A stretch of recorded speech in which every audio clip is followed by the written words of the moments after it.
Doon sa mga improvements na napansin ko nung huli akong nakabisita dito sa Freshka Farm, is yun nga, meron na silang location or parang may dinesignate na silang area para doon sa kanilang livestock. Ito, isa doon sa mga inaalagaan nila ngayon is yung kanilang pabo. Ito nyo naman, size nito. Ito ang pabo.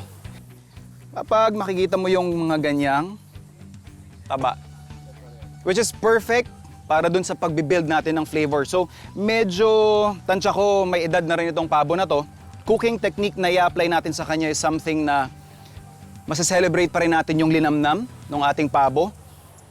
Long process of cooking, pero gagamit tayo ng mga ingredients na meron sila dito at makakatulong para makapagpalambot doon sa ating karne. So, ito yung kanyang fat. I-render lang natin to.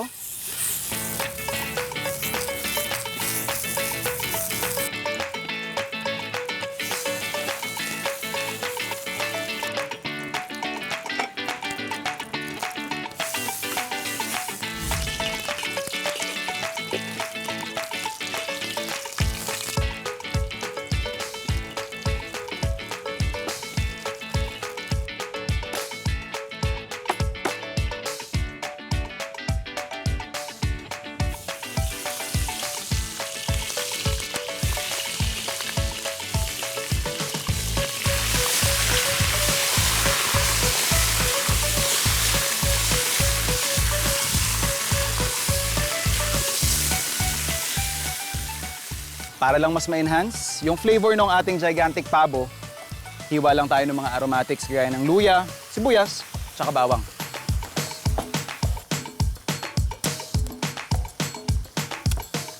Gaya ng sabi natin kanina, nagagamit tayo ng ingredients from the farm na makakatulong para mas mapalambot yung ating pabo. Ito, nakapitas tayo ng kanilang papaya dito. And again, preference nyo na lang yan kung gusto niyo yung mas maniba na o yung mas pahinog na. Kagaya nito, or yung mas hilaw.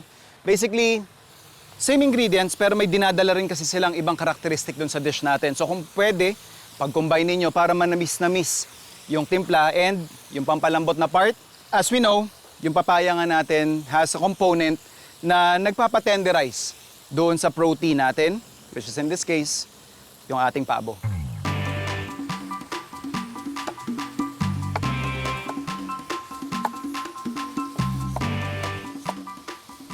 So hindi ko nilalahat yung ating papaya kasi mamaya gusto kong magkaroon lang din ng contrast doon sa texture. Sinasabay ko ngayon yung mga 3/4 na dami ng ating papaya para mamaya medyo malambot na siya. And yun nga, yung natitira nating gayat, sa dulo, para medyo may makunat-kunat tayong makakagat. So after natin mailagay yung ating papaya, lagay lang tayo ng stock and yung ating pangalawang piga.